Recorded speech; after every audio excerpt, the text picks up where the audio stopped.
Hello, আসসালামু আলাইকুম। আজকে আমি দেখাবো পটলের চোচা ভর্তা করতে হয় কিভাবে, সেটা আজ আমি আপনাদেরকে দেখাবো। পটলের চোচা প্রথমে আমি ধুয়ে এখানে একটু পানি নিয়ে নিলাম, সাথে পরিমাণ মতো লবণ, এবং এর সাথে আমি দিয়ে দিলাম কয়েক পিস কাঁচামরিচ এবং রসুন। যারা ঝাল বেশি খাবে তারা একটু কাঁচামরিচ বেশি দিবে, এবং যারা কম খাবে তারা একটু কম দিবে। সাথে হলুদের গুঁড়া একটু দিয়ে দিলাম। দিয়ে আমি এটা চুলায় বসিয়ে দিলাম। এটা 5 মিনিট মতো ফোটাতে হবে। যখন ফোটানো শেষ ফুটে যাবে তখন আমি এটাকে নামিয়ে ফেলবো। এরপরে আমি এটা পাটায় মিহি করে বেটে ফেলবো, কারণ পাটায় বাটার যে একটা টেস্টি, সেটা আসলে পাটায় বেটে না খেলে বোঝা যাবে না। তো আমি এটা সুন্দর করে একেবারে মেহেদি আমরা যেভাবে বাটি একেবারে মিহি করে, একদম মিহি করে পটলের এই চোচাটা আমি সুন্দর করে কাঁচামরিচ রসুন সব কিছু সহ সুন্দর করে আমি বেটে নেব। এবং এটা বাটার পরে আমি একটু ধনেপাতা বেটে নেব সাথে।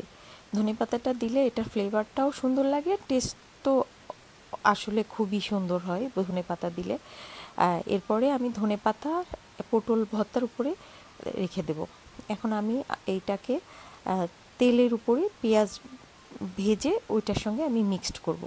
এখন আমি তেলের উপরে পেঁয়াজটা দিয়ে দিলাম সুন্দর করে। তেলের উপর যখন পেঁয়াজটা একটু বাদামি কালার হয়ে যাবে ভাজার, ঠিক তখনই আমি এই আমার পটল আর ধনেপাতা মিক্সডটা দিয়ে দিব। দিয়ে তেলের উপরে এটা একটু হালকা একটু নাড়াচাড়া করব, বেশি না, 2-3 মিনিট আমি শুধু তেলের সঙ্গে যে পটল আর ধনেপাতাটা বেটে মিহি করেছি, মিহি করাটা আমি এর সঙ্গে একদম সুন্দর করে মিশিয়ে ফেলবো। মিশিয়ে একটু তেলের উপরে কিছু সময়, মানে 2 মিনিট মতো আমি এটা নাড়াচাড়া করব। এই তো হয়ে গেল, একেবারে সবুজ মেহেদি মেহেদি রং আসে, দেখলে মনে হবে যেন মেহেদি বাটা। তো ওইটা আমার হয়ে গেল, আমার পটলের চোচা ভর্তা করা। এখন এটা সুন্দর করে গরম ভাতের সাথে খাওয়ার পরে বোঝা যাবে এটার কী টেস্ট। হ্যাঁ, যারা এখনও এইভাবে করে খাওনি তাদেরকে বলবো তোমরা বাসায় এরকম করে বানিয়ে খেয়ে দেখো কেমন টেস্ট লাগে। এরকম না খেলে তোমরা বুঝবে না।